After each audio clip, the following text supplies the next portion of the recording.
आज राजीव गांधी की पुण्यतिथि है। हिमाचल प्रदेश में एंटी टेररिस्ट डे के तौर पर भी इसको ऑब्जर्व किया गया है। कितना महत्वपूर्ण है, क्या संदेश है इस दिन के लिए?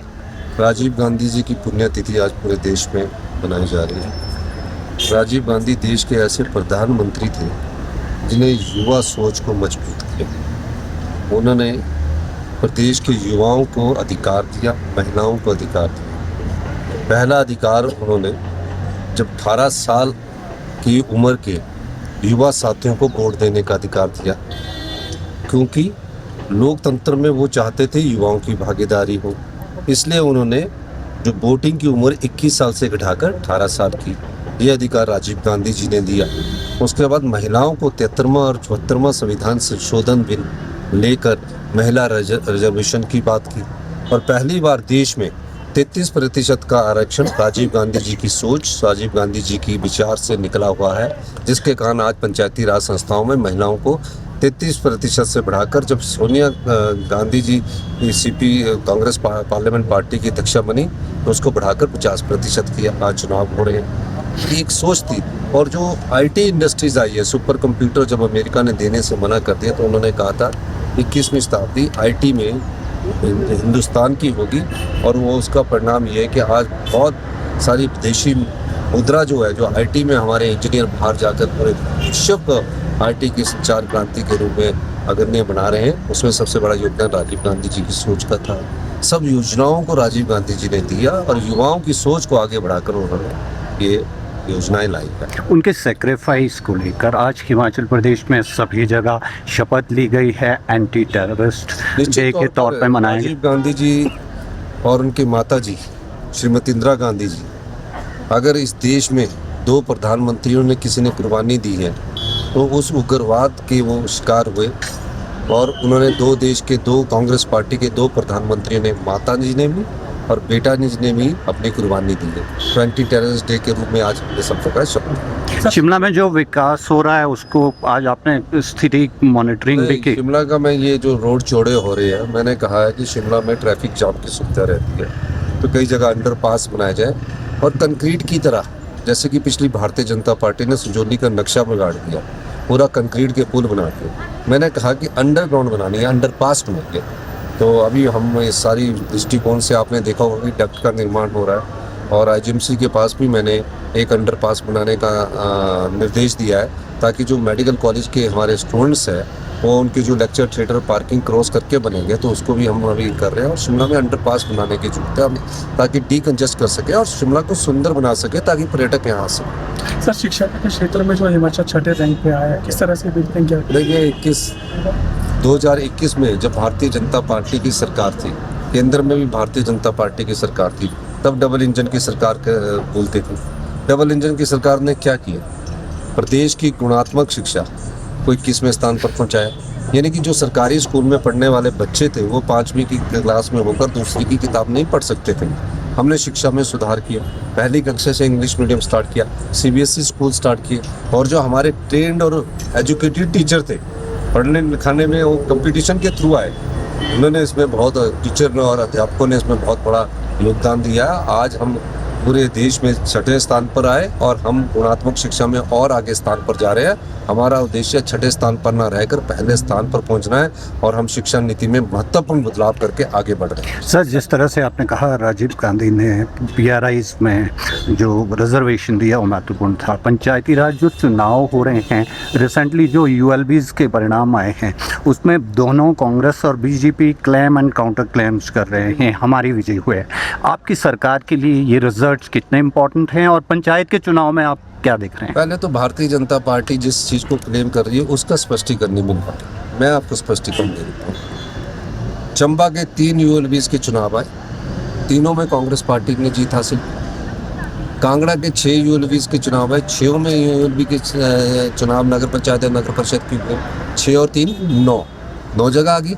उसके बाद मंडी में सुंदरनगर और जोगिंदरनगर को छोड़कर मंडी में हमारे नेर चौक, रिवालसर और करसोग में तीनों जगह कांग्रेस पार्टी ने जीत हासिल की। 9 और 3 12 हो गए। अब मैं आपको बताता हूँ कुल्लू में मनाली में हम आ रहे हैं। मनाली के बाद हमारे यहाँ निरमंड, मानी और बंजार हमने तीनों जगह सीटें हासिल की और कुल्लू में, प्रॉपर कुल्लू में हम बराबर बराबर पर है, उसको हम गिन नहीं रहे।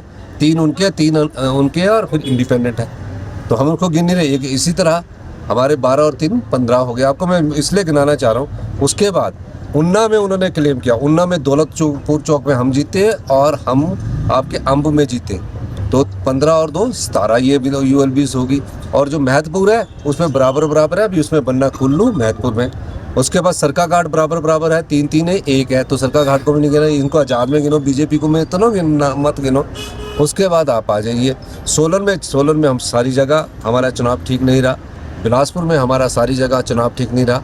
फिर सिरमौर आ जाइए, सिरमौर में हमने राजगढ़ में पूरा जीता और पोंटा में जीते। और उसके बाद हम सिर्फ सोलन नगर परिषद में हम 6 और 7 आए, तो वहाँ भी हमारी 2 लगा लीजिए, 18 और 2 20 हो गए। उसके बाद आप शिमला आ जाइए, 17 और 2 19 हो गए। शिमला में आ जाइए, शिमला में हमारे कोटखाई में ठीक नहीं रहा और थोड़ा सा रामपुर में ठीक नहीं रहा, लेकिन ठियोग में हम बराबर बराबर रहे, उसको हम अपने में नहीं गिन रहे। लेकिन चिड़गांव, नेरबा, चौपाल, जुब्बल, नारकंडा 5 सीटों में हमारे 25 LBs तो होगी 47 में से 4-5 जगह जो है बराबर बराबर है। तो बीजेपी को 16 ULBs में हुई। नगर पंचायत के चुनाव हालांकि चुनाव चिन्ह पर नहीं हुए थे, चुनाव चिन्ह पर चुनाव जो हुए सिर्फ शिमला धर्मशाला म्यूनसिपल कॉर्पोरेशन में हुए, हमारा मंडी म्यूनसिपल कॉर्पोरेशन में हुए और पालमपुर म्यूनसिपल कॉर्पोरेशन में हुए और सोलन म्यूनसिपल कॉर्पोरेशन। उसका परिणाम 31 को आ जाएगा, लोगों को पता लग जाएगा। लोग भारतीय जनता पार्टी को वोट क्यों डालें? सरकारें तो आती है जाती, क्यों डालें भारतीय जनता पार्टी को वोट? आपदा में वो आपदा प्रभावित परिवारों के साथ 1 बीघा जगह वो केंद्र से हमें दिला नहीं सकते। 1500 करोड़ रुपया जो मोदी जी के पास है उनके पास जाकर वो हमें दिला नहीं सकते। आप बताइए, RDG उन्होंने बंद कर दी, मनरेगा उन्होंने बंद कर दी, मनरेगा बंद हो चुकी है। तो ये बीजेपी को हिमाचल के लोग वोट क्यों डाले? हमें इसलिए डाल रहे हैं कि हमने ओल्ड पेंशन स्कीम दी, शिक्षा के स्तर में हमने सुधार किया, हमने हेल्थ में सुधार किया। हम आज किसान को अगर गेहूँ पैदा करता 80 रुपये किलो गेहूँ खरीद रहे हैं, हम 80 रुपये किलो जौ खरीद रहे हैं, 50 रुपये किलो मक्की खरीद रहे हैं, 63 रुपये लीटर दूध खरीद रहे हैं। हम लोगों की रूरल इकॉनमी को विकसित कर रहे हैं। टूरिज्म सेक्टर में हम एयरपोर्ट की एक्सपेंशन कर रहे हैं, हर जगह हेलीपोर्ट बना रहे हैं। तो और सारी जगह हम लोगों ने कार्य अच्छा कर रहे हैं, तो लोग क्यों हराएंगे? तो हमने वैसे चुनाव चिन्ह पर ये नहीं लड़ा था, मैं इसको गिनता भी नहीं हूँ कि चुनाव चिन्ह पर है, लेकिन मैं ये मानता हूँ कि एक लोग ये सोचते हैं कि कांग्रेस जो समर्पित है उनको मत डालना है। मैं इसको नहीं मानता। चुनाव चिन्ह पर जो होगा उसको हम बोलेंगे कि पार्टी के मैंडेट होगा।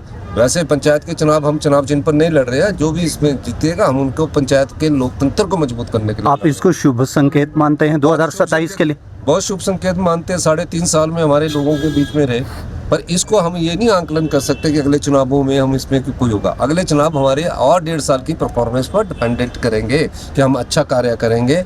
कोई भ्रष्टाचार का चार्ज हमारे किसी मंत्रिमंडल पर नहीं लगा है, तो हम जो अच्छा काम करेंगे तो लोग उसके बाद हम जनता के पास जाएंगे।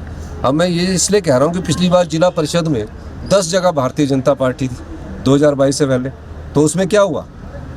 विधानसभा में हमें समर्थन दिए, लेकिन नगर परिषद और में जो समर्थन आया और नगर निगम में जो समर्थन मिलेगा उसके आधार पर हम अपना आंकलन कर सकते हैं। सर, नितिन नवीन ने सर एक तो कहा राजनीति के राहु है, और दूसरी बात उन्होंने ये कही कि वो अराजकतावादी सोच रखते हैं क्योंकि उन्होंने प्रधानमंत्री और अमित शाह और RSS को गद्दार कहा है। सर ये तो अब दिल्ली में पूछिए। वैसे एक मैं बात हूँ, राहुल गांधी जी ओपोजिशन पार्टी के लीडर हैं, वो सबसे ज़्यादा मुद्दे उठा रहे हैं, सच्चाई बोल रहे हैं, तो तकलीफ तो होती है। तो उनको तकलीफ हो रही है क्योंकि सच्चाई जब जनता के बीच में आ रही है तो उनको तकलीफ होती है। जिस तरह से हम बात कर रहे थे, जो परिणाम आए हैं, आप केरला जाके भी आए, ओथ में शामिल हुए, राष्ट्रीय स्तर पर क्या स्थिति बन रही है? कांग्रेस की तरफ दोबारा कम बैक करेगी। और आपको मैं बता दूं, राहुल गांधी जी जिस नीतिगत सोच को और विचार को लेकर चले हैं वो देश की सोच है, देश के विचार है। सर पेट्रोल डीजल के जो दाम बढ़े हैं सर उसको लेकर बढ़ाए गए हैं, 4 रुपए ओवरऑल रेट बढ़े हैं। झूठ बीजेपी बोलती है, आरोप हम पर लगाते हैं।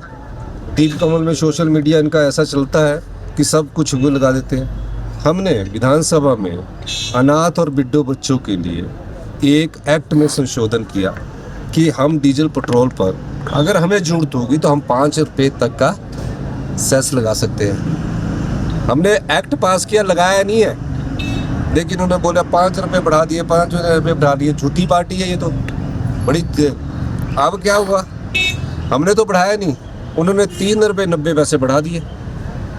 वो किस लिए बढ़ाए? महंगाई इससे बढ़ेगी, गैस का कमर्शियल जो छोटे महंगाई पेट्रोल डीजल से बढ़ेगी, और जो सामान आना पड़ेगा, महंगाई की मार को ये रोक नहीं सके। बेचारे छोटे ढाबे वाले कमर्शियल सिलेंडर का प्रयोग करते थे, उनमें 1000 रुपया बढ़ा दिया। कितने हिमाचल प्रदेश में ढाबे वाले हैं, चाय बनाते हैं बेचारे, पोल्यूशन को बचाते हैं, पेड़ नहीं काटते, नहीं तो लकड़ी के चूल्हे में भी बना सकते थे, नहीं कर रहे हैं। हिमाचल प्रदेश के हित में कर रहे हैं, तो क्यों कर रहे हैं कि एक कमर्शियल सिलेंडर 1000 रुपया बना दिया। अब चाय वाले को बेचारे को पैसा क्या बचेगा? जिसने पकोड़े की दुकान खोल रखी है, चाय की दुकान खोल रखी है, शाम को कोई छोटा सिलेंडर जलाता है, अपनी दुकान में लाइट नहीं है। ये सब चीज़ें भारतीय जनता पार्टी महंगाई को बढ़ा रही है, और महंगाई आसमान छू रही है।